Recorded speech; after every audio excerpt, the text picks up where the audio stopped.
Selamat malam teman-teman, selamat berjumpa lagi pada hari Jumat PRT. Kita bersyukur. Sebelum kita mulai, mari kita berdoa dulu.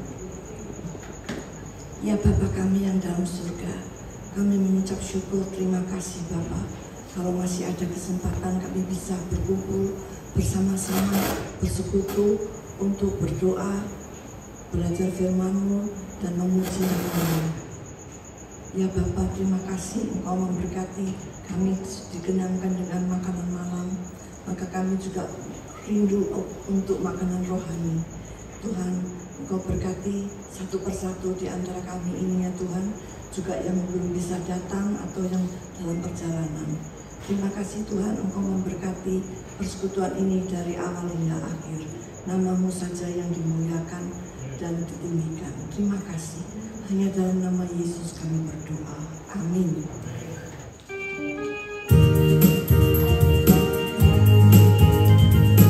Mari tepuk tangan sorak-sorai ya.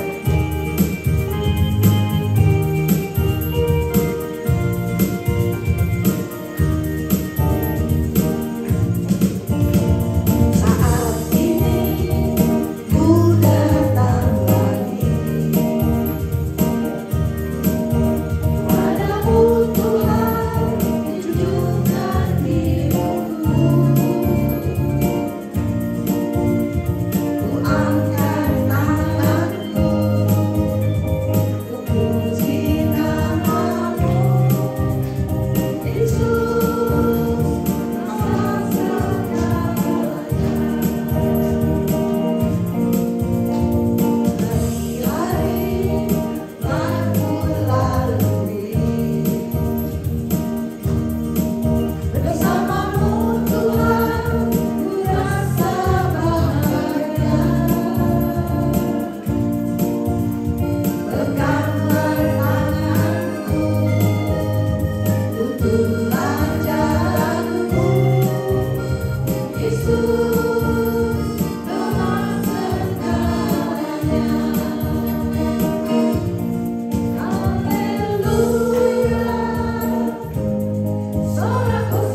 Bapa di sorga, kami mengucap syukur dan terima kasih oleh anugerah-Mu, kasih setia-Mu, kami boleh hadir malam ini.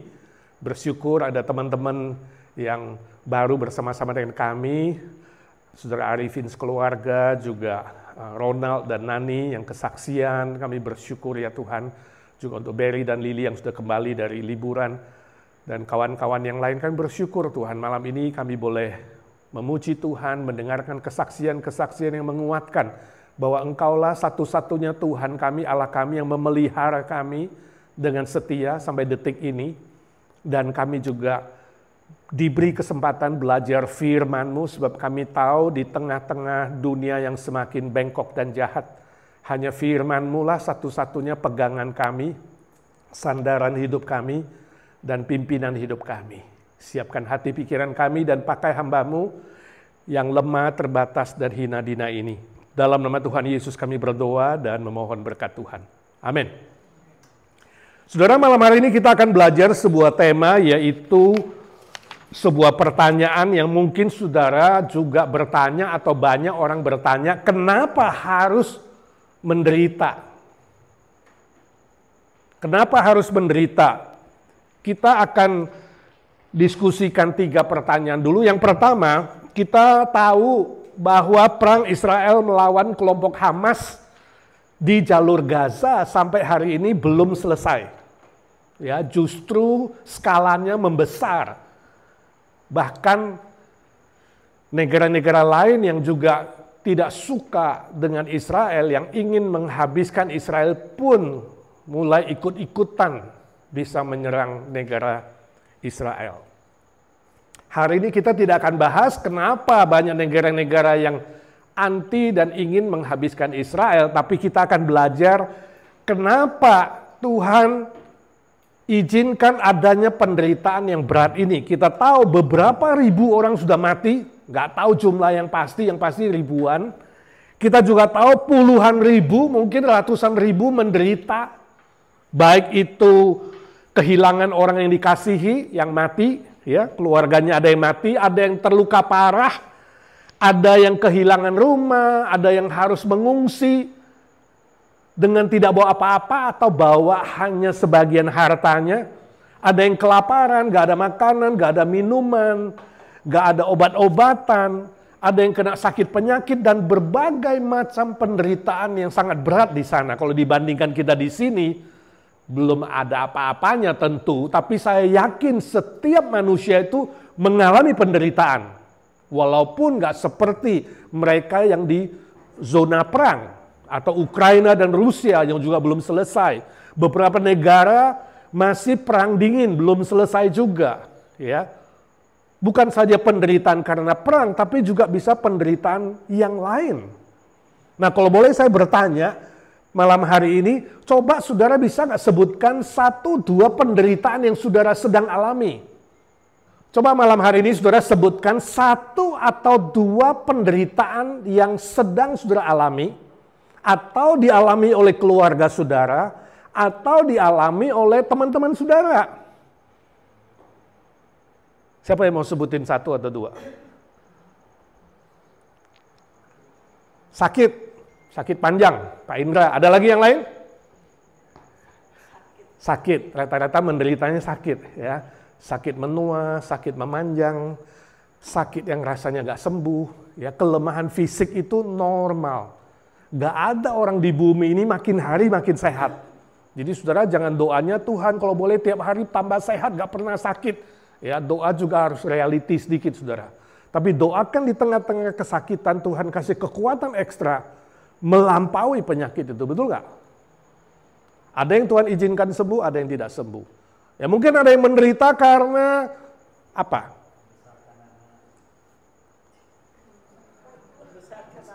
Membesarkan anak, yang masih kecil-kecil, ya kan? Membesarkan anak susah, ya kan? Ada yang soal finansial, ada yang soal relasi manusia, ya. Ada yang soal apa lagi? Bermacam-macam, pekerjaan, dan lain-lain. Saya tidak tahu penderitaan apa. Ada yang Tuhan izinkan penderitaannya panjang, ada yang Tuhan izinkan penderitaannya singkat. Yang pasti di dunia ini ada penderitaan. Nah, ini adalah sebuah fakta, kenyataan yang harus kita terima. Hidup di dunia ini pasti ada penderitaan. Tuhan bisa izinkan berbagai hal terjadi. Besar dan kecil, panjang dan singkat. Pertanyaannya ada, kenapa? Itu yang mungkin sering kita bertanya, kenapa? Nah, kita lihat nomor 2. Menurut saudara, kenapa Tuhan tidak segera menghapuskan semua penderitaan yang ada di bumi ini? Kira-kira apa alasannya? Apakah saya ada tulis beberapa alasan? Nah, saudara nanti boleh jawab kira-kira benar atau salah ini perkiraan manusia. Apakah Tuhan sedang menghukum manusia berdosa? Yes or no? Benar atau salah? Kenapa Tuhan tidak menghapuskan penderitaan di bumi? Karena Tuhan sedang menghukum manusia yang berdosa. Benar atau salah? Jangan sungkan. Jangan takut salah. Hah? Benar? Pak Amri bilang, ada yang bilang salah? Benar apa salah? Tuhan sedang menghukum manusia yang berdosa. Itu sebabnya Dia memberikan penderitaan itu dan tidak akan menghapusnya. Salah? Nah, ini benar dan salah ini. Jadi kita dengarkan argumentasinya, ada benar, ada salah. Jawabannya adalah benar dan salah. Jadi dua-dua benar, ya. Tergantung case-nya. Tuhan bisa menghukum manusia dengan menderita. Misalnya Israel yang tidak mau bertobat, yang berdosa melawan Tuhan. Kalau kita lihat seluruh perjalanan panjang Israel, sampai hari ini sebenarnya, lebih 97% masih tegar tengkuk. Tidak mau bertobat, tidak mau menerima Yesus Kristus adalah Mesias. Hanya 3% yang mengaku Yesus Kristus adalah Mesias yang dijanjikan Tuhan di perjanjian lama. Sisanya tidak, saudara. Walaupun menyebut diri adalah umat pilihan. Tuhan izinkan penderitaan yang mereka alami mulai dari Mesir keluar, perjalanan 40 tahun, kemudian masuk ke Kanaan. Ini Kanaan itu yang Tuhan berikan itu tanahnya. Sebenarnya kalau hitung geografis itu milik mereka, memang Tuhan yang kasih. Ya, jadi Tuhan kasih surat tanah ke mereka. Ini Kanaan milikmu. Waktu itu belum ada Palestina. Ya, nah, Israel waktu lengah kemudian masuklah, ya, sebagian orang yang dari negeri Arab ambil sepotong lalu mengklaim Palestina. Sampai hari ini belum seluruh dunia mengakui negara Palestina. Israel sebenarnya cukup baik hati untuk hidup bareng, ya, kasih mereka tanah di jalur Gaza dan kemudian di bagian utara sedikit, ya. Tapi tetap adalah sebagian bercita-cita menghabiskan mereka. Nah, ini bicara politik sih, tapi sebenarnya bukan itu kuncinya. Tuhan memilih Israel untuk jadi saksi, tapi mereka berontak. Sehingga kita melihat sepanjang keluar dari Mesir sampai hari ini, peperangan tidak selesai walaupun tahun 48 sudah diakui sebagai negara merdeka. Tapi banyak negara, khususnya dari Arab dan sekitarnya, tidak mengakui mereka. Sebenarnya mau dibandingkan persentase tanahnya kecil sekali, ya. Kanaan itu kecil sekali. Mungkin nggak ada 1/30 kali ya dari seluruh tanah Arab. Tapi mereka bertahan sampai hari ini, dan salah satu sebab kenapa perang tidak selesai karena tidak adanya pertobatan. Jadi Tuhan bisa menghukum manusia dengan mengizinkan penderitaan, bukan menciptakan penderitaan. Tapi juga bisa salah, sebab apa? Tuhan bukanlah Tuhan yang sedemikian yang membalas dendam. Dia adalah Tuhan yang mengasihi, selalu membuka jalan, selalu beri kesempatan, ya. Itu sebabnya jawabannya bisa yes and no. Apakah Tuhan coba cari perhatian dari manusia? Benar apa salah? Kenapa dia tidak hapuskan penderitaan? Habis dia lagi cari perhatian, ya. Supaya manusia cari dia, ya kan? Tadinya manusia nggak peduli, sekarang gua kasih penderitaan deh, biar dia nanti manusia bisa cari Tuhan. Jadi Tuhan cari perhatian. Ini kayaknya pikiran manusia ya. Jadi kalau Istri cari perhatian, ya kan? Dia bikin suami susah, lalu suaminya mulai perhatiin gitu ya. Atau anak, ya kan? Bikin yang aneh-aneh supaya apa? Orang tua perhatian, soalnya terlalu sibuk orang tua. Ya, ini pemikiran manusia tentunya. Ya. 3, C. Apakah Tuhan ingin membuat kita menjadi semakin kuat sehingga Dia tidak menghapuskan penderitaan itu? Betul apa salah?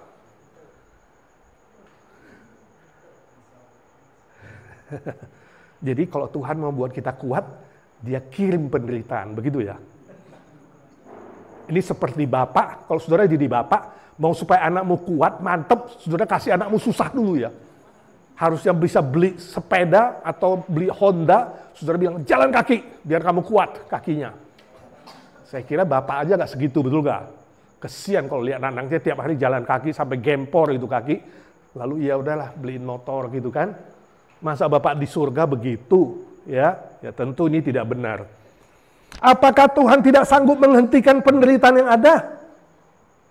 Salah, Dia mampu. Kalau Dia gak mampu, Dia bukan Allah yang sejati. Apakah Tuhan tidak mengasihi manusia dengan segenap hati? Salah juga. Itu pasti bukan Allah yang sejati. Kalau memang Dia sungguh-sungguh mengasihi, tidak mengasihi sungguh-sungguh, kenapa Dia mengirimkan juru selamat? Ya. Itu salah. F. Apakah Tuhan tidak peduli dan Dia sedang sibuk melakukan hal-hal yang lain? Jalan-jalan ke Eropa, ke Jepang, ya. Sibuk. Ini konsep deisme, saudara. Tapi ada orang punya pikiran begitu. Teori deisme, saudara tahu deisme adalah satu kepercayaan yang mengatakan Tuhan itu hanya menciptakan manusia, tapi Dia gak mau peduli soal manusia. Ya, sebab manusia terlalu jahat, dia sudah bosan. Sampai Ebit G.A.D. kemudian menciptakan lagu tentang penderitaan ya, tanahnya yang kering, anak yang mati, kemudian atau orang tuanya yang mati, banyak penderitaan. Lalu dia ciptakan sebuah syair, mungkin Tuhan mulai bosan melihat tingkah kita, dan seterusnya dan seterusnya. Itu deisme. Yang percaya Tuhan cuma mencipta, tapi tidak memelihara, tidak peduli. Bukan, ini pasti salah. Apakah Tuhan merencanakan penderitaan untuk mengajar sesuatu kepada manusia? Benar salah? Salah. Sebab Tuhan tidak pernah merencanakan penderitaan. Padanya selalu ada yang baik dan yang indah, masa depan yang indah. Ya, kalau Tuhan menciptakan penderitaan dan juga menciptakan kebahagiaan, ini disebut konsep dualisme. Saudara tahu dualisme? Pernah lihat bendera Korea yang ada dua mata itu? Patwa atau patwa? Hitam dan putih. Itu Taoisme. Ya, kepercayaan Tao. Bahwa segala sesuatu di dunia ini, di alam semesta ini selalu ada pasangannya. Hitam, putih, tua, muda, besar, kecil, baik, jahat. Ya, Tuhan itu ada Tuhan yang baik, ada Tuhan yang jahat. Mirip dengan Hindu, ada Siwa dan apa? Wisnu. Wisnu adalah Allah pemelihara, Siwa adalah Allah yang perusak. Siapa lebih kuat? Sama-sama kuat. Wisnu dan Siwa sama-sama kuat, hitam dan putih sama-sama kuat. Ya, sebab itu saudara melihat lambangnya seperti itu. Bukan. Allah kita yang sejati dalam Yesus Kristus bukan Allah yang dualisme. Yang menciptakan baik dan jahat, tidak. Padanya selalu ada yang baik saja. Ya, jadi itu konsep yang tidak tepat. Apakah Tuhan tidak merasakan penderitaan seperti yang kita alami? Sehingga Dia tidak menghapuskan penderitaan itu? Benar apa salah? Tuhan merasakan nggak penderitaan yang kita alami? Itu sebabnya Yesus Kristus jadi manusia. Dan Alkitab mengatakan Dia sama seperti kita. Tahu penderitaan kita, kesusahan kita. Bedanya cuma satu. Yesus Kristus tidak berdosa. Atau ada alasan lainnya? Saya tidak tahu. Tapi nanti kita akan belajar dari Alkitab. Apa alasan lainnya? Nomor 3. Apakah saudara termasuk orang yang handal menghadapi penderitaan? Handal apa tidak handal? Coba sebutkan reaksi yang paling sering saudara ambil dalam menghadapi penderitaan dan kesusahan dalam dunia ini. A. Tawar hati, kecewa, menyerah, atau marah-marah. Apakah itu saudara? Kedua, B. Mengabaikan penderitaan itu dan terus maju dalam perjalanan hidup saudara. Ada yang B? Nggak ada? C. Lebih dekat dengan Tuhan dan memohon penghiburan dan pertolongan dari Tuhan. Ada yang C? Penderitaan membuat saudara lebih dekat dengan Tuhan atau lebih jauh? Dekat? Puji Tuhan. Ada yang lebih jauh juga sih. Ya. Jadi C dan I itu bertolak belakang. I meninggalkan Tuhan dan menjauhkan diri dari teman-teman seiman. Ada orang yang begitu, ya. D. Berbicara dengan orang tua, khususnya yang dekat dengan orang tua, atau saudara, atau teman, atau rohaniwan, ya, berbicara. Ini hal yang baik juga. E. Mengurangi kesusahan dengan minum alkohol, obat-obatan, atau cari hiburan lainnya. Nah, ini ada kurang baik, ya. Sampai mabuk-mabuk, sampai ngedrugs, lalu cari hiburan dunia lainnya, jangan ya. F. Menangis sepuas-puasnya, tidak salah sih. Berteriak sekeras-kerasnya, oke sih, asal jangan di telinga orang atau di tetangga, mungkin di tepi laut, oke. Atau jadi depresi, kadang bisa jadi depresi, ini tergantung seberat apa penderitaan saudara. Tapi kalaupun itu terjadi, saudara harus bisa bangkit kembali, oke? Dan mencari pertolongan. G. Tetap tenang dan berpikir hikmahnya di hadapan Tuhan. Kenapa ya? Nah ini, pikirkan hikmahnya. Kenapa ya Tuhan izinkan terjadi padaku? Kenapa ya sampai begini? Nah, dipikirkan dengan tenang hikmahnya di hadapan Tuhan. Nah, nanti itu kita akan lihat di dalam pelajaran malam hari ini. I. Meninggalkan Tuhan dan menjauhkan diri dari teman-teman seiman. Ada orang yang begitu. Jangan saudara, ya, jangan sendiri. Kadang-kadang iblis berbisik ke kamu, kamulah orang yang paling sepi, paling sendiri, ya, paling susah di bumi ini. Gak ada yang lebih susah dari kamu. Ya, jadi udah tinggalin Tuhanmu. Tuhan sudah gak mau sama kamu. Tuhan sudah pergi jalan-jalan jauh, gak peduli lagi sama kamu.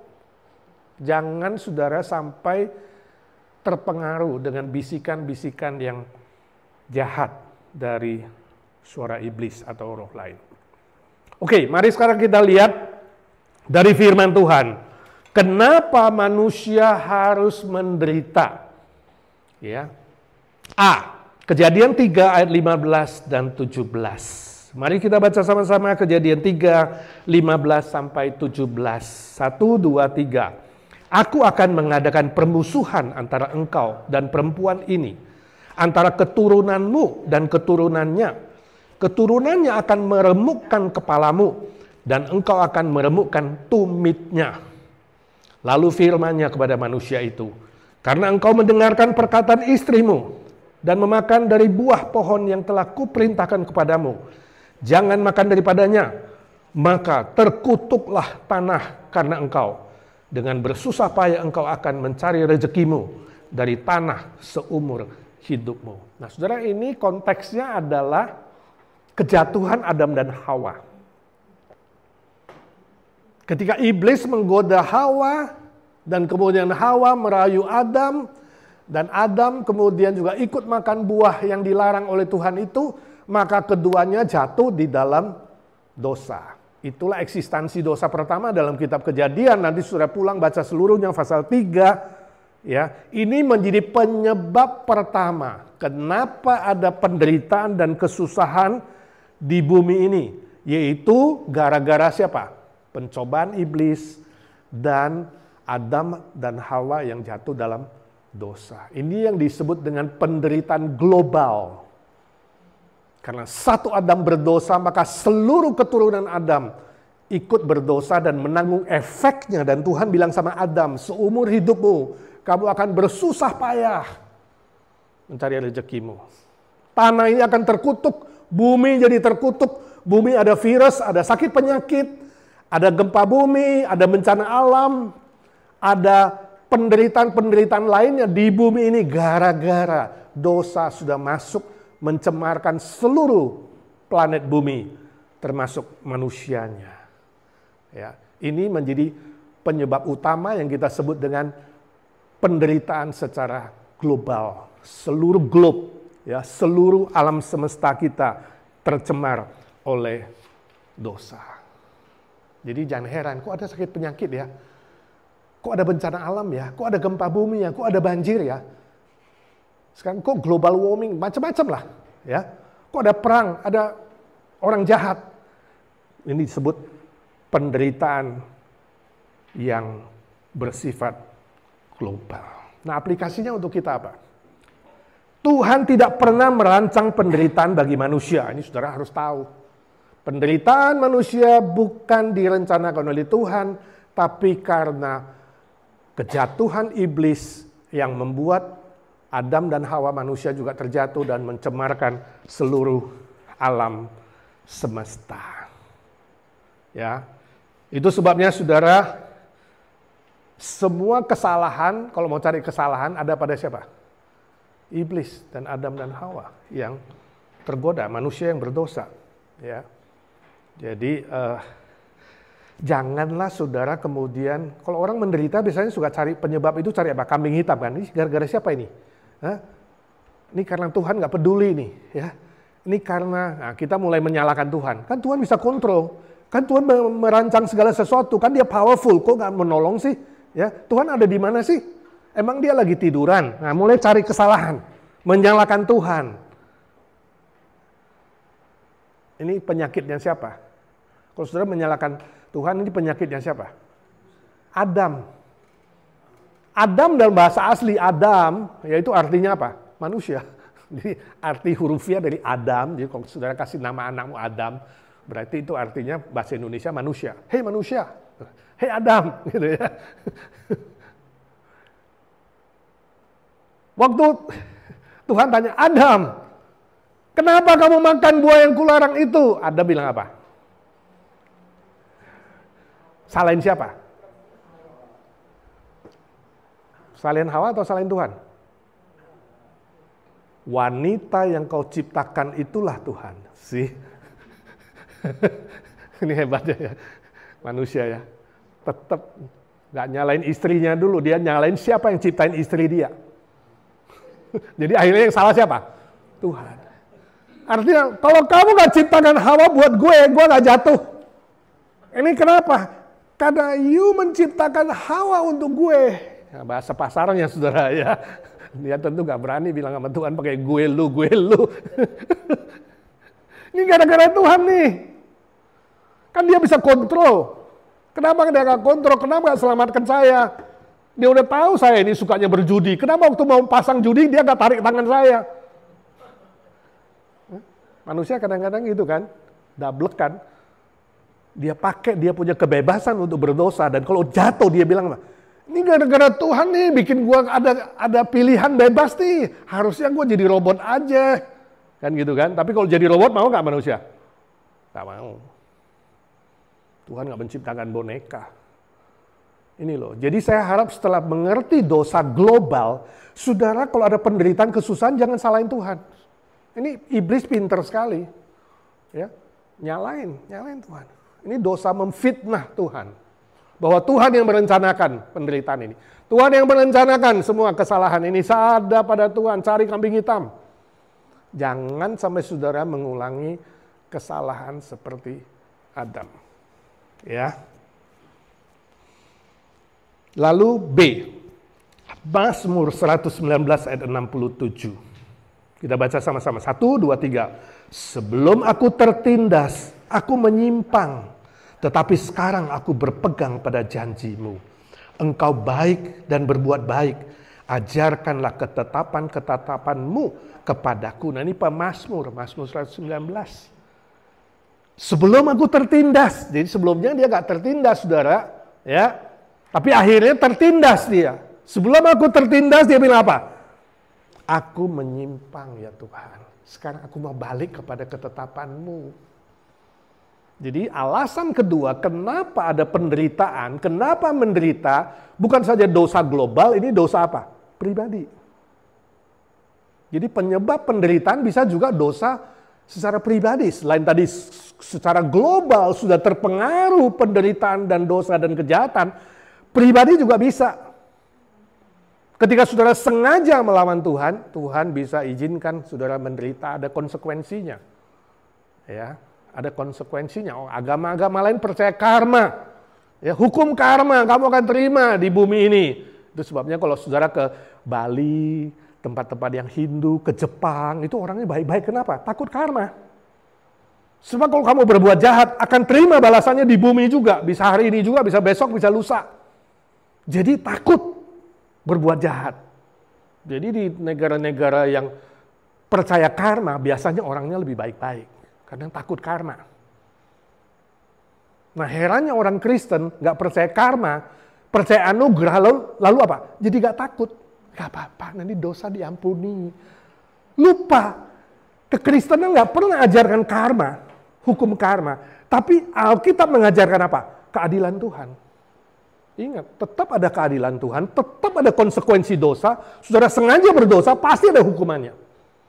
Nah itu tadi makanya jawaban pertama bisa yes, bisa no. Tuhan sudah kasih ketetapannya, ya, kasih perintahnya, kamu sengaja melawan, pasti akan menerima konsekuensinya. Itu sebabnya anak Daud mati. You berzina, mati. You main pedang, you akan mati oleh pedang. Bukan karma, tapi keadilan Tuhan. Tuhan bisa pakai yang lain juga. Ya, untuk menentukan keadilannya, Tuhan bisa melaksanakan keadilannya. Jadi ingat, walaupun ada anugerah pengampunan, kita harus punya hati yang takut akan Tuhan. Bahwa keadilan Tuhan pasti dilaksanakan. Sebab Tuhan tidak buta. Dan dia tidak tuli. Dan dia berkuasa melaksanakan otoritasnya. Jadi ini alasan kedua, akibat dosa atau kesalahan pribadi yang menyimpang dari kebenaran firman Tuhan. Ya, jadi jangan buru-buru salahkan Tuhan. Kok lama ya? Kok penderitaan gue lama ya? Tanya dulu diri, saya bersalah nggak? Saya menyimpang nggak? Kalau iya, segera bertobat. Ya, segera bertobat. Dan sebab apa? Tuhan selalu baik. Jangan bilang Tuhan nggak baik. Ya, ini adalah dosa pribadi. Alasan ketiga, Ayub 1 ayat 12, kemudian 23 ayat 10. Mari kita baca bersama-sama Ayub 1 ayat 12. Maka firman Tuhan kepada iblis, nah sekarang yang dipunyainya ada dalam kuasamu. Hanya jangan engkau mengulurkan tanganmu terhadap dirinya.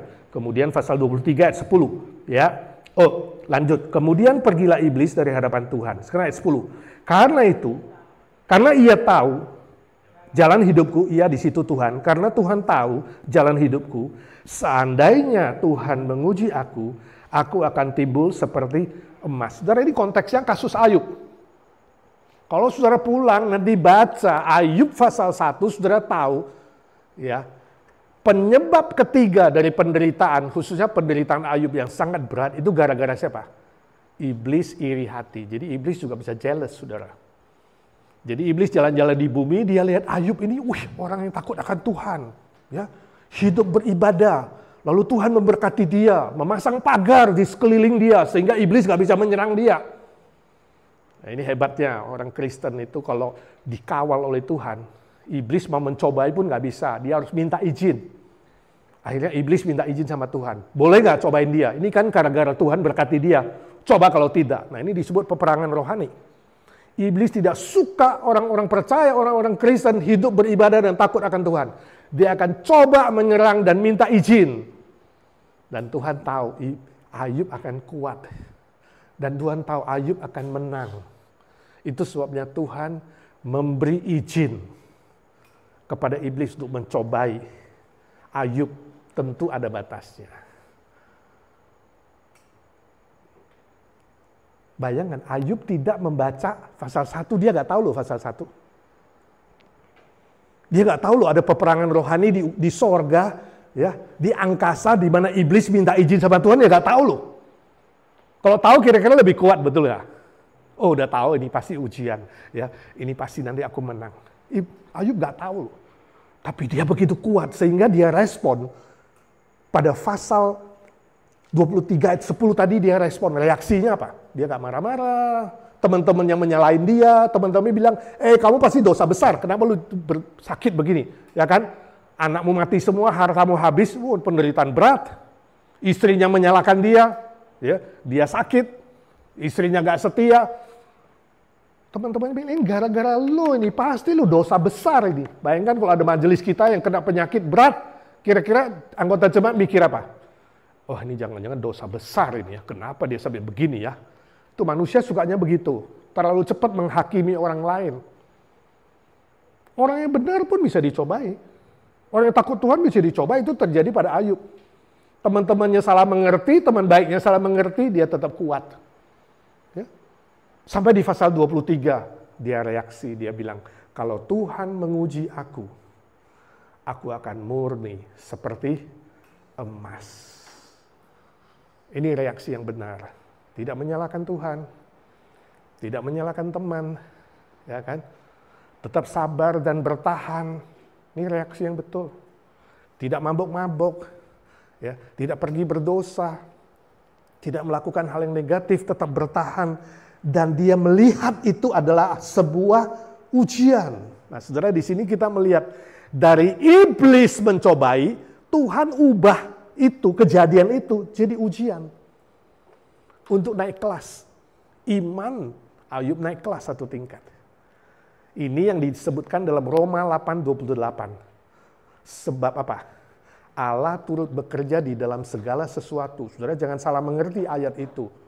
Jangan salah mengerti bahwa Allah turut bekerja dalam penderitaan dan kesusahanmu. Tuhan ikut campur tangan dalam kesusahanmu. Ikut merancang kesusahanmu, itu salah besar. Allah turut bekerja, harusnya terjemahannya Allah bisa bekerja. Ya. Di dalam segala sesuatu bekerja di situ artinya menambah energi. Bahasa aslinya sun erge. Allah bisa sun erge, menambahkan energinya, kuasanya kepada segala sesuatu termasuk penderitaanmu supaya nanti ujungnya mendatangkan apa? Kebaikan. Bagi orang-orang syaratnya mengasihi Tuhan. Orang-orang miliknya yang tetap mengasihi Tuhan. Jadi saudara harus stay mengasihi Tuhan. Tadi di bagian kedua saya bilang penderitaan itu karena dosa pribadi. Nah saudara bisa ditanya nomor 3. Pak, bagaimana kalau saya nggak berdosa? Saya udah hidup benar nih. Udah hidup melayani nih. Udah setia beribadah nih. Ya, udah melakukan firman Tuhan nih. Tapi kenapa ada penderitaan? Mungkin sekali. Iblis jealous sama kamu. Nah itu harus berbahagia. Kalau iblis jealous sama kamu berarti imanmu betul. Kalau iblis iri hati sama kamu berarti pelayananmu betul, ibadahmu betul. Sehingga iblis pun gak rela. Dia menjatuhkan kamu. Tapi ingat, Tuhan menambahkan energinya, menambahkan kuasanya. Sehingga nanti ujungnya adalah apa? Kebaikan. Asal kamu tetap mengasihi Tuhan. Roma 8:28. Nah kita tahu nanti sampai pasal 42, Ayub dibalas berkat Tuhan berapa kali? 2 kali double. Semua hartanya dibalas 2 kali lipat. Anaknya 2 kali lipat. 1 lipat udah di sorga, 1 lipat di bumi. Dan paling cantik, paling ganteng. Gak dibilang istrinya 2 kali lipat. Karena Tuhan gak izinkan poligami, saudara. Saya nggak tahu apa istri yang balik apa tidak. Yang pasti istri itu tidak penting lagi. Istri yang begitu nggak disebut-sebut lagi. Nanti ketemu Ayub baru tanya, istrimu mati digantiin istri baru, ya, sehingga anakmu cakep-cakep 2 kali lipat, atau istrimu yang lama yang bertobat. Nah itu menjadi bahan diskusi nanti di sorga. Sebab apa? Alkitab diam, jangan ngarang-ngarang.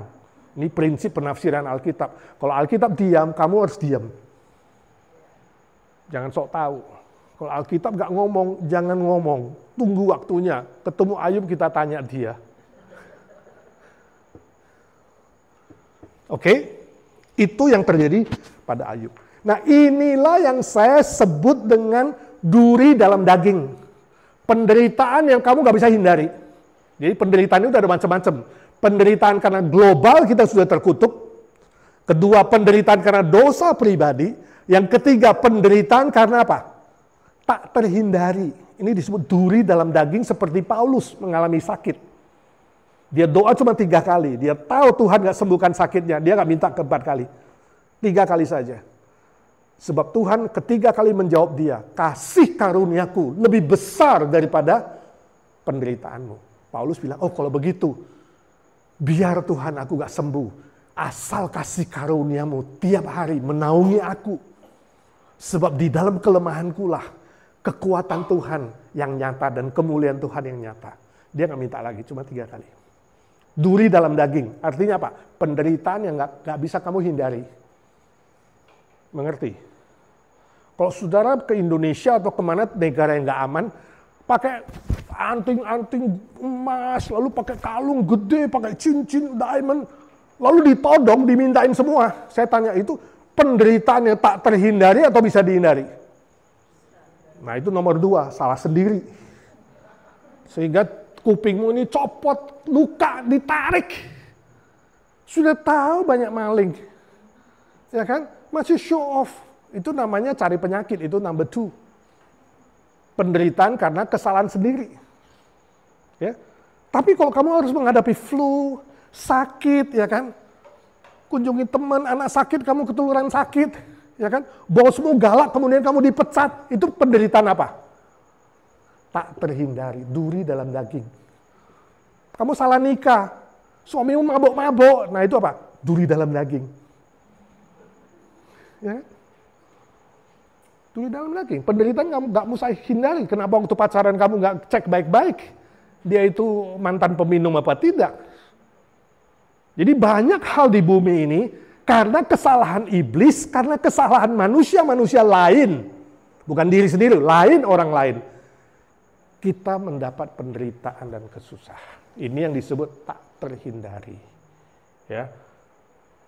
Seperti yang terjadi di Gaza. Lahir di Gaza, ya udah, nggak bisa terhindari. Lahir di situ, negara yang perang. Ya, lahir di Israel, itu perang terus. Ya kan? Kecuali keluar, maka kamu bebas dari suasana perang. Ya, itu namanya tak terhindari. Yang kamu nggak bisa pilih, kelahiran nggak bisa pilih. Ya, orang tuamu nggak bisa pilih. Ya, orang tuamu teroris, lahir kamu jadi anak, jadi teroris. Ya udah. Kecuali kamu, akhirnya apa? Dari kekuatan yang Tuhan kasih, dari pilihanmu sendiri, kamu keluar dari situ. Aku nggak mau tinggal di Gaza, walaupun lahir di Gaza misalnya. Ya kan? Atau Indonesia pindah ke Amerika. Yang pasti dunia ini gak ada yang aman. Pindah dimanapun, ya kan? Bisa terjadi. Mungkin sedikit lebih aman, tapi gak ada yang aman. Tinggal di mana paling aman? Di kota yang namanya aman pun gak aman. Itu yang terjadi. Inilah nih disebut dengan apa? Penderitaan karena kesalahan orang lain. Dosa orang lain. Sakit penyakit. Ya. Ketidaksempurnaan harus terjadi. Kita belajar menerimanya, itu aplikasinya. Menerima kedaulatan Tuhan. Kalau Tuhan izinkan kamu dicobain iblis, Tuhan tahu kamu kuat, dia pasti buka jalan. 1 Korintus 10 ayat 13. Ya, tapi itu kedaulatan Tuhan. Kamu gak bisa komplain, Tuhan kenapa Tuhan izinin aku seperti Ayub? Itu gak bisa jawab. Tunggu ketemu Tuhan. Sabar di dunia ini. Saudara gak ada jawabannya. Kenapa Tuhan izinkan Ayub dicobai? Kenapa Tuhan izinkan kamu dicobain walaupun kamu udah setia? Itu gak ada jawabannya. Kalau mau cepet-cepet tahu, minta pulang besok. Ya, sabar. Ya, itu harus sabar. Ya. Dan kalau memang itu karena kesalahan orang lain, duri dalam daging, belajar menerima kenyataan. Bosmu galak, pelit, ya, kurang ajar, pecat kamu. Menderita kan? 3 bulan. Susah makan tabungan. Itu istilah singkatannya mantap. Bagaimana kerjaanmu? Mantap Pak. Maksudmu makan tabungan Pak. 3 bulan nggak kerja Pak. Tabungan hampir habis Pak. Menderita, susah. Mantap tapi susah. Karena makan tabungan dikuras terus. Lalu bulan keempat, kamu tahu-tahu dibuka jalan, jadi bos. Wah, buka perusahaan, maju, sukses dalam setahun. Ya kan? Jasanya siapa? Gara-gara siapa kamu bisa jadi bos? Hah? Gara-gara bosmu? Nah, ini teologi yang salah, saudara. Bosmu salah, bosmu pelit, bosmu jahat, bosmu pecat kamu, nggak kasih pesangon, tetap dia bos yang jahat. Kamu jadi bos bukan karena jasa dia, tapi Tuhan menambahkan energi. Remember that. Dalam kesusahanmu, Tuhan menambahkan kuasanya, menambahkan kasihnya. Kamu jadi bangun lagi. Jangan kesaksian memuji bosmu. Aku bersyukur loh bos, dulu kamu pecat saya. Kalau nggak pecat saya, aduh gue nggak mungkin jadi bos. Gila. Jangan puji Yudas menjual Yesus, maka Yesus naik ke atas kayu salib. Teologi yang salah. Yudas tetap adalah pengkhianat dan penjahat yang menjual gurunya. Itu nggak bisa diubah. Nangkap nggak saudara? Tuhan menambahkan energinya, mengubah segala situasi menjadi kebaikan, asal kamu tetap mengasihi Tuhan. Yang terakhir, nomor 4. Apa penyebabnya penderitaan dan kesusahan? Yohanes 9 ayat 1 sampai ke 3. Kita baca 1, 2, 3. Waktu Yesus sedang lewat, dia melihat seorang yang buta sejak lahirnya. Murid-muridnya bertanya kepadanya, "Rabi, siapakah yang berbuat dosa? Orang ini sendiri atau orang tuanya? Sehingga dia dilahirkan buta?" Jawab Yesus, "Bukan dia dan bukan juga orang tuanya. Tetapi karena pekerjaan-pekerjaan Allah harus dinyatakan di dalam dia." Saudara lihat sekali lagi, manusia suka cari kesalahan. Ini siapa ini gara-gara ini? Bapaknya yang berdosa atau anaknya yang berdosa, makanya dia itu buta. Nah, hidup di dunia sekali lagi kita bisa menghadapi ketidaksempurnaan. Ada yang lahir cacat, ya. Seperti tadi Nani dan Ronald kesaksian merawat orang-orang yang ya tidak sempurna, ya kan? Ada yang lahir kaki satu, ada yang lumpuh, ya. Ada Down syndrome. Sebab di bumi gak ada yang sempurna. Salah siapa? Salah bapaknya? Salah anaknya? Salah siapa? Salah 7 keturunan, cari nenek moyangnya siapa? Lalu diselidikin, lalu bikin kebaktian pelepasan macam-macam. Nggak ada itu saudara, teorinya dalam Alkitab. Ini Yesus bilang apa? Jawabannya Yesus nih, alasannya. Bukan salah orang tuanya. Bukan salah anaknya. Jangan kamu hanya tahu cari kesalahan. Sebab penderitaan seperti ini, nama Tuhan akan dimuliakan. Perbuatan-perbuatan Tuhan yang besar akan dinyatakan.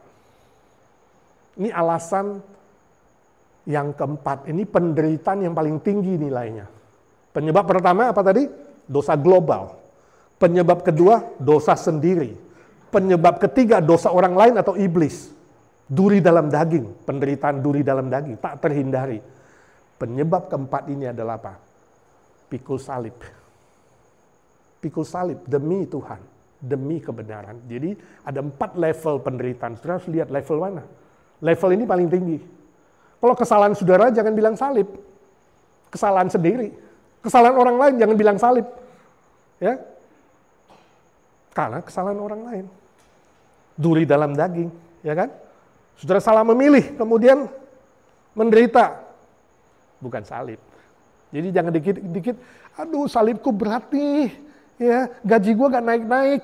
Ini bukan salib berat, gajimu gak naik-naik, bosmu pelit, cari kerjaan lain. Ya kan? Aduh salib gue berat nih, gak dikasih kebaktian hari Minggu, gak bisa pelayanan. Bukan dia salib kamu berat, kamu yang memilih kerjaan itu.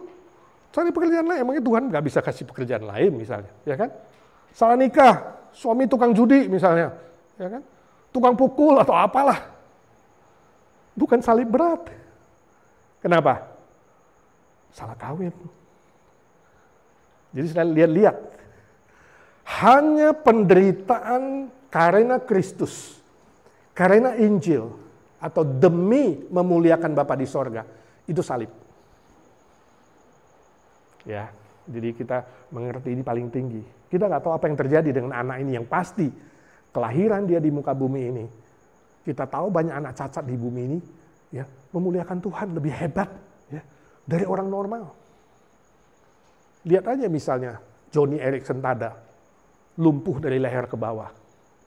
Dia menjadi direktur pemberi kursi roda sedunia, siapa saja ya disebut Joni and Friends Association. Siapa saja butuh kursi roda, apply di tempat dia, yayasan, kasih free. Dia cuma bisa bicara, lumpuh dari leher ke bawah. Tuhan kasih suami yang ganteng, yang merawat dia tiap hari, yang mandiin dia, suapin dia, rawat dia, temani dia kemana-mana. Dia bisa bawa seminar keliling dunia. Kita belum keliling dunia, dia sudah keliling dunia dengan kursi roda.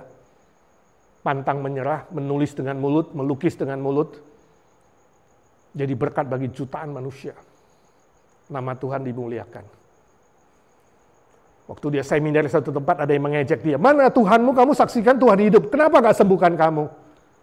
Dia bilang, kalau saya boleh pilih, Tuhan mau sembuhkan saya pilih gak sembuh. Biarlah dalam kelemahanku, kemuliaan Tuhan ditinggikan. Waktu dia kena kanker payudara, orang mengejek dia, mana Tuhanmu? Berdoalah, jangan cuma doa untuk orang lain. Doa supaya kankermu sembuh. Dia katakan, saya justru bersyukur kanker saya gak sembuh.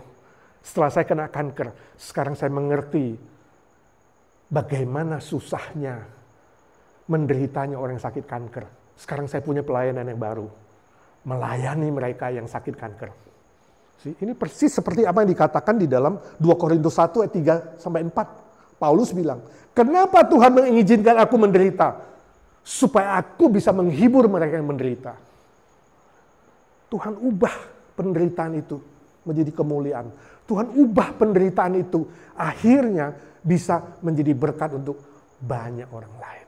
Wah, ini luar biasa. Tangguh sekali. Ya. Melihat bahwa memang bumi ini tidak sempurna. Saya suka kasih ilustrasi seperti sebuah lapangan sepak bola yang sangat luas, yang udah becek, kotor. Rumah kita di seberang lapangan itu. Untuk pulang ke rumah harus lewat lapangan ini. Nggak bisa tidak.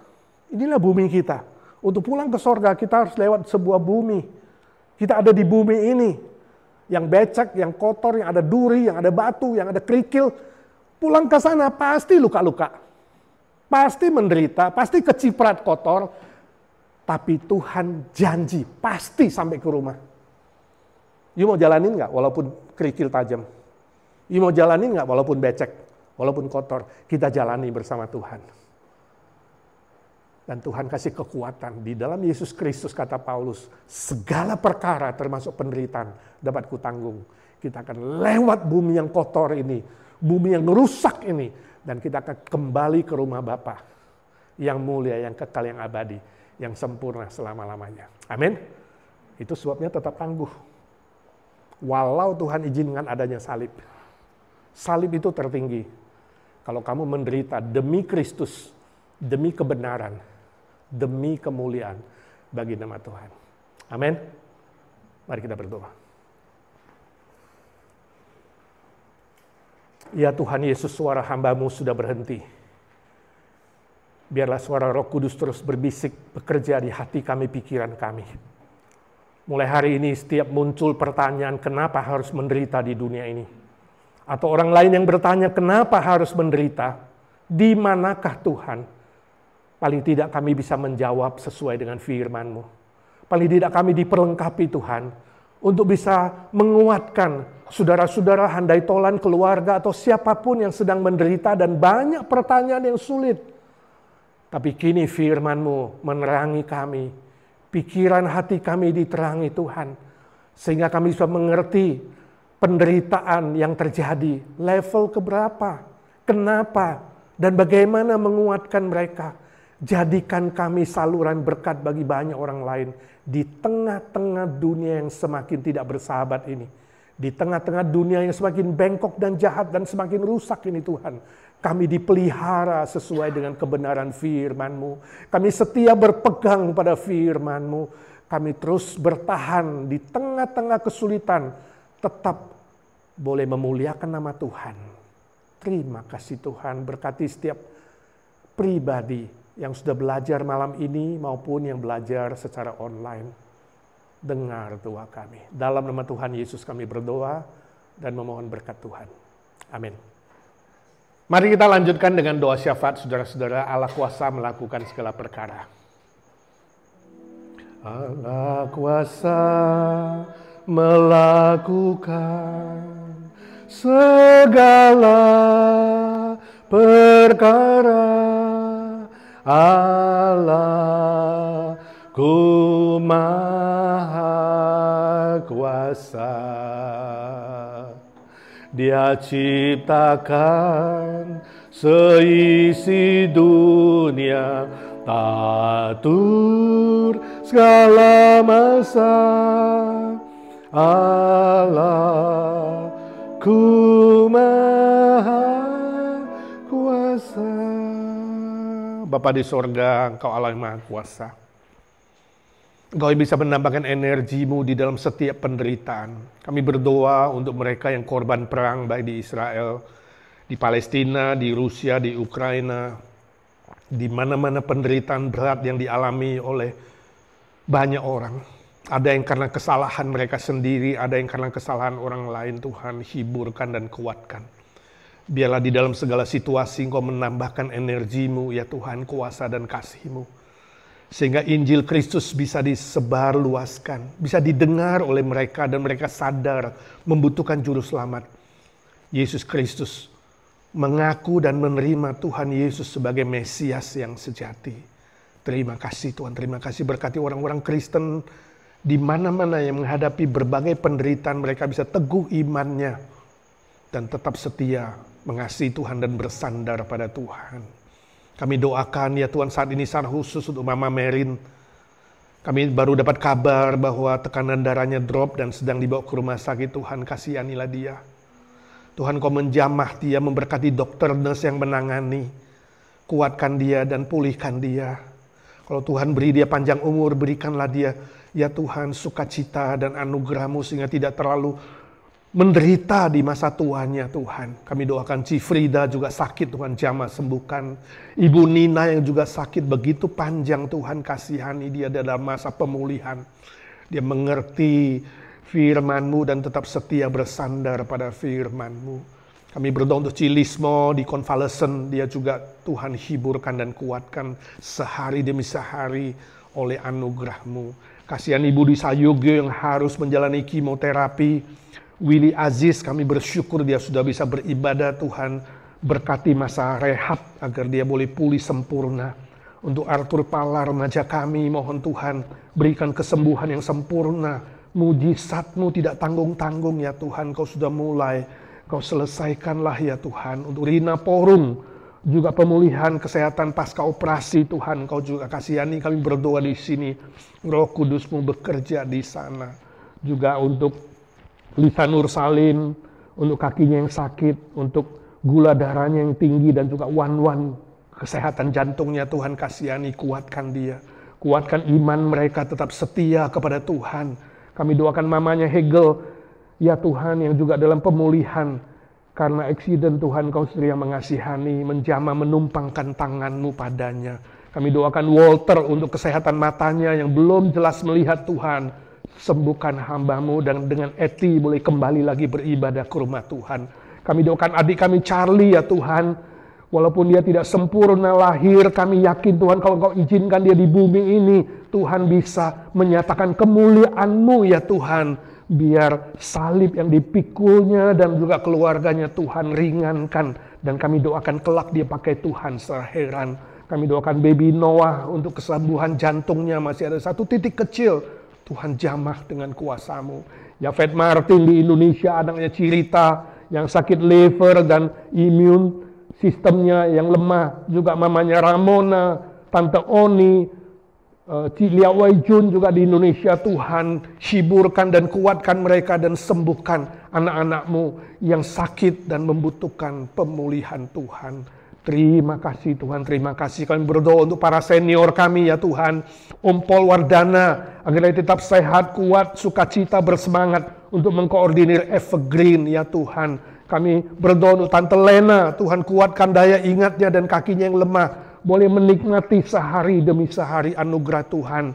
Dan Om Paul diberi kesabaran untuk menemani. Juga semua senior kami ya Tuhan, khususnya yang tinggal dalam kesendirian mereka, biar mereka merasakan Tuhan Yesuslah sahabat mereka yang paling sejati. Kami berdoa untuk Tante Pauline, Tante Lucy, Tante Isha, Tante Ita, Tante Awati, Tante Suni, Tante Nelly, Ci Irene, Ci Rostin, Ci Eti, Om Budi Pualamsah. Tuhan kasihani mereka. Pak Hari kami bersyukur ada banyak pemulihan, juga Ci Sylvia Lee untuk matanya. Tuhan jamah dan sembuhkan. Pak Indra ya Tuhan, dalam kelemahan tubuhnya Tuhan tumpangkan tangan-Mu, pulihkan dia tetap sukacita menikmati anugerah-Mu. Bersama dengan Ci Olin, kami berdoa untuk Pak Humphrey dan Ci Sylvie. Tuhan berikan kesehatan, fisik, mental, rohani, kekuatan ekstra, untuk terus bertahan dan melayani pekerjaan Tuhan. Kami berdoa untuk semua anak, mantu, cucu ya Tuhan, supaya mereka punya hati yang takut akan Tuhan, hormat orang tua, dan berjalan dalam kebenaran firman-Mu ya Tuhan. Dengarlah doa kami ya Tuhan. Kami ingat Indonesia dan Amerika menjelang pemilu. Tuhan berikan kestabilan politik, ekonomi, keamanan, dan juga ya Tuhan kebangunan rohani terjadi di Amerika. Kebangunan moral khususnya para liberal. Mereka boleh bertobat dan kembali kepada firman-Mu ya Tuhan. Kami bersyukur ya Tuhan untuk teman baru kami bersyukur untuk Arifin dan Juliana di tengah-tengah kami. Tuhan memberkati mereka ya Tuhan, yang ingin settle down di sini bersama anak-anak. Kami doakan untuk sekolah anak-anak di sini dan juga pekerjaan mereka. Tuhan bukalah jalan, siapkan yang terbaik. Kami minta janji-Mu digenapkan atas keluarga ini, supaya mereka tetap boleh bertumbuh dalam kebenaran, ibadah dan pelayanan bagi kemuliaan Tuhan. Terima kasih Tuhan, terima kasih. Kami bersyukur untuk IGNC yang Tuhan mulai. Tuhan berkati satu persatu anggota jemaat-Mu, fisik, mental, rohani. Mereka boleh saling mengasihi, saling menguatkan, saling membangun, tetap setia dalam ibadah, dalam pelayanan, bersemangat. Jadikan kami IGNC gereja yang berdoa, gereja yang saling mengasihi, gereja yang mengabarkan Injil, gereja yang bermisi, gereja yang bertumbuh secara sehat di dalam semua aspek ya Tuhan. Berkati program ke depan ini, HUT IGNC ke-17, Retreat Thanksgiving, KKR Natal. Tuhan, Engkau menyertai para majelis aktivis, boleh mempersiapkan dengan sebaik-baiknya untuk kebesaran dan kemuliaan nama Tuhan. Terima kasih Tuhan, terima kasih. Dengar doa kami ketika kami masing-masing berdiam diri di hadapan Tuhan, menyampaikan pokok-pokok doa kami. Setiap pribadi hamba-Mu tidak tahu jelas, Tuhan Kau yang tahu. Tuhan dengarkan doa anak-anak-Mu. Entah masalah keluarga, masalah relasi, masalah keuangan, masalah finansial, pekerjaan, status, teman hidup, dan berbagai macam hal. Sekolah, anak-anak remaja kami, anak-anak Sunday school kami, ya Tuhan dengarkan doa para orang tua. Berkati anak-anak kami juga ya Tuhan. Yesus, Tuhan Yesus, dengar doa kami. Yesus, Yesus, dengar doaku. Janganlah Tuhan lalui, berilah berkat-Mu. Kami bersyukur ya Tuhan, Ronald dan Nani ada di tengah-tengah kami. Berkati masa depan mereka, rencana mereka untuk pensiun baik di Florida maupun melayani di Indonesia. Tuhan sertai. Kami juga ingin berdoa ya Tuhan untuk keponakan dari Yanti, Ita, dan Dante. Selasa ini mereka akan berangkat ke LA. Tuhan menyertai perjalanan mereka. Berkati Yanti dan Tante Lucy bisa tetap kuat, bisa tetap semangat melayani, beribadah, dan nanti akan membimbing dua keponakan di tempat ini ya Tuhan. Terima kasih Tuhan untuk kasih setia-Mu mendengar doa setiap kami. Berkati Berry dan Lily yang berulang tahun pernikahan. Tuhan memberkati keluarga ini. Jadikan mereka kesaksian yang baik, jadikan mereka alat di tangan Tuhan untuk memberkati banyak orang lain. Berdoa, bersyukur, meminta berkat dalam satu nama Tuhan Yesus Kristus, Juru Selamat dan Penebus kami yang hidup selama-lamanya. Amin, amin. Bapa, terima kasih. Bapa, terima kasih. Bapa di dalam surga, ku beri terima kasih.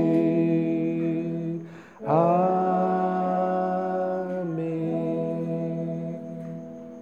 Amin. Saudara, 2 hari lagi, hari Minggu, kita tetap ada ibadah live di gereja. Bagi saudara yang sehat dan diberi kesempatan kekuatan, mari datang beribadah bersama-sama jam 9 atau jam 11 atau jam 6 sore. Tuhan memberkati saudara.